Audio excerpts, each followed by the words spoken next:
The race to replace Boris Johnson as UK Prime Minister has been whittled down to 5 following the latest Conservative Party leadership vote. Tory MPs gathered for a second day in Westminster to cast their ballots. Former Chancellor Rishi Sunak once again topped the polls, followed by rising challenger Penny Mordaunt. The voting is set to continue until 2 names remain, after which Conservative Party members will have their say and a new leader should be in place by the beginning of September. Well, Vincent McAviney is in London for us. We can cross over now to him.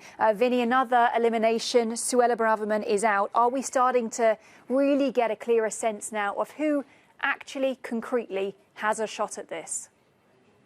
I think we're getting 2 senses from this result. The first is, yes, who is clearly the most popular? That is Rishi Sunak. He got 101 MPs to back him, and then Penny Mordaunt got 83. So that was by picking off some of those who had supported Nadhim Zahawi, who's the Chancellor, and the former Foreign Secretary Jeremy Hunt, who went out in yesterday's rounds. And then the list breaks down. It's Liz Truss next with 64, Kemi Badenoch with 49, Tom Tugendhat just getting across with 32 today, and then Suella Braverman 27. So we are sort of seeing in those results who is most popular, but also the accusations that are going around that there is some by the leading campaigns, particularly Rishi Sunak's, perhaps dirty tricks. So getting some of his own supporters that they know are locked in to actually back other candidates for a certain period so that other candidates are then knocked out, which they'd see as more of a threat. So there is some of that flying around Westminster, but it is quite clear now that Rishi Sunak does seem to be the strong favourite. And I think this is going to be a real battle now between Liz Truss and Penny Mordaunt.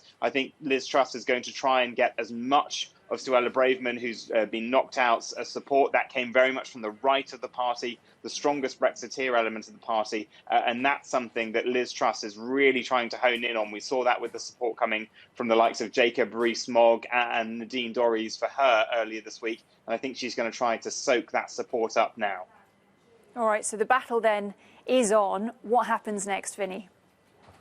Well, the prize today was getting through to the TV debates. There's a TV debate tomorrow night here in the UK and on Sunday night, and then these series of votes carry on next week, another TV debate on Monday. But we basically will next week keep seeing these daily votes until this time next week. We'll be able to come on air and say, between these 2 candidates, at the moment it looks like Penny Mordaunt and Rishi Sunak, one of them in September will be Prime Minister. They now have 5 weeks, 6 weeks to go around the country to those 170,000 Conservative MPs and try to win over their vote. So in a week's time, we will definitely know at least it will be a male Prime Minister and Rishi Sunak, or perhaps Liz Truss and Penny Mordaunt as the 3rd female Prime Minister of the United Kingdom.